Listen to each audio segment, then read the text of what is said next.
Their Majesties, their Royal Highness, distinguished members of the Norwegian noble community, their citizens of Colombia, and citizens on the world. Just 6 years ago, Colombians did not dare to imagine the end of a war that we had suffered for half a century. For the vast majority of us, peace seemed like an impossible dream, and it was the case for obvious reasons since very few remembered what it was like to live in a peaceful country. Today, after 6 years of serious, often intense, difficult negotiations, I can announce to you and to the world with deep humility and gratitude that the people of Colombia, with the support of our friends of our planet, are making what is possible. The war that causes so much suffering and anguish to our people throughout our beautiful country is over. Like life, this is a process that holds many surprises in store for us. Just 2 months ago, Colombian and indeed the entire world were shocked when in a plebiscite call to endure the peace agreement with the FARC, the no votes narrowly exceed the yes votes. It was a result that nobody imagined. A week earlier in Cartagena, we had lit a flame of hope by singing of agreement in the presence of world leaders, and now all of a sudden this flame seemed to die out. Many of us remember then a passage from 100 Years of Solitude, the masterpiece of our Nobel Prize winner, Gabriel Garcia Marquez, which somehow reflected that what happened.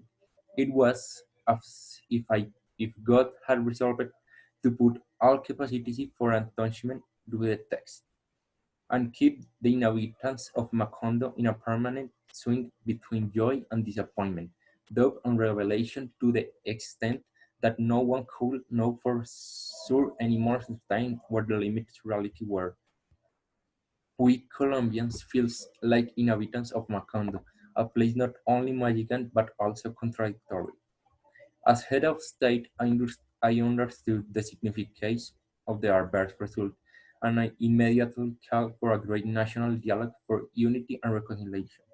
I set out to turn this setback into an opportunity to reach the broadest consensus that would make a new agreement proceed. I dedicated myself to listening to the concert and suggestions of those who both know of the words would say. Yes, and also of those who did not vote, which were the majority, to achieve a new and better agreement, an agreement that all Colombia could support. Not 4 days had passed since the surprising plebiscite when the Norwegian Committee announced an equally surprising decision of the award of the Nobel Peace Prize. Today, distinguished members of the Norwegian Nobel community, I come to tell you, and through you, the international community, that we succeeded, we arrived at a port.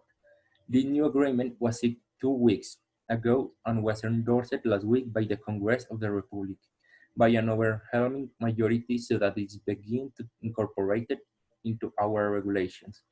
The long-awaited implementation process has already started with invaluable input from the United Nations. With this new agreement ends the oldest and last armed conflict in the Western Hemisphere.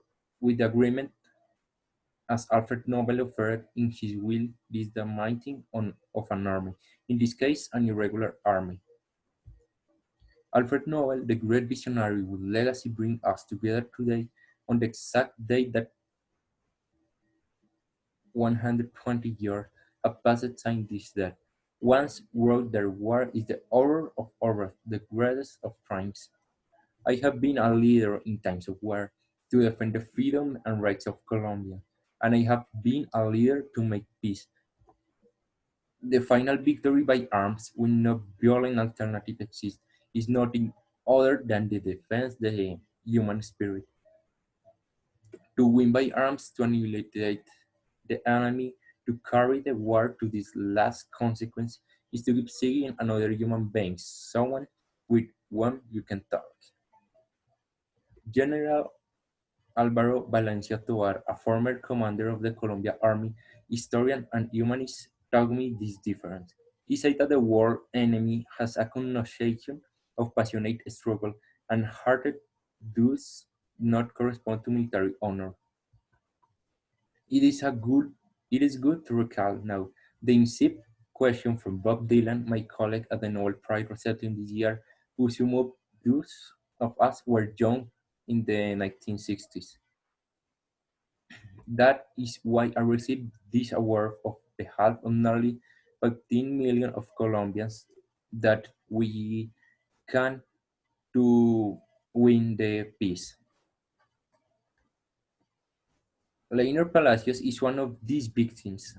On May 2, 2002, a rudimentary mortar launched by the FARC in the middle of a fight with paramilitaries in the shore of his town Bojayá, where Sinibat sought refuge. 80 men probably died this day, and was a horrific situation that passed this day. I also dedicate this award to the armies of the armed forces of Colombia. They have never stopped protecting the Colombian people. Finally, I share this award with the international community, which with generous, anonymous enthusiasm support the peace from its inception.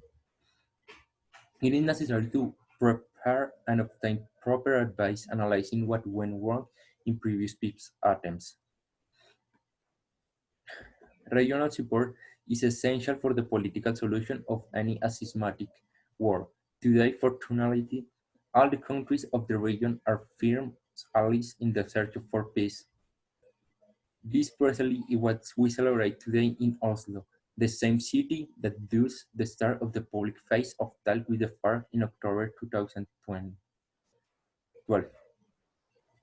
The peace efforts in the Middle East, in Central America, in South Africa, in Northern Ireland, whose architects have received this award, showed us the way advanced in a process tailored to Colombia. After Afghanistan, Colombia holds the shameful record of being country with the most means and the most mean victims in the world. This is the data that horrorize our country. We have also received the support of other laureates, such as the European Union and President Barack Obama, who have committed their countries to support the crucial process of implementing the peace agreement in Colombia. The sun of peace finally shines in the sky of Colombia. May its light illuminate the whole world.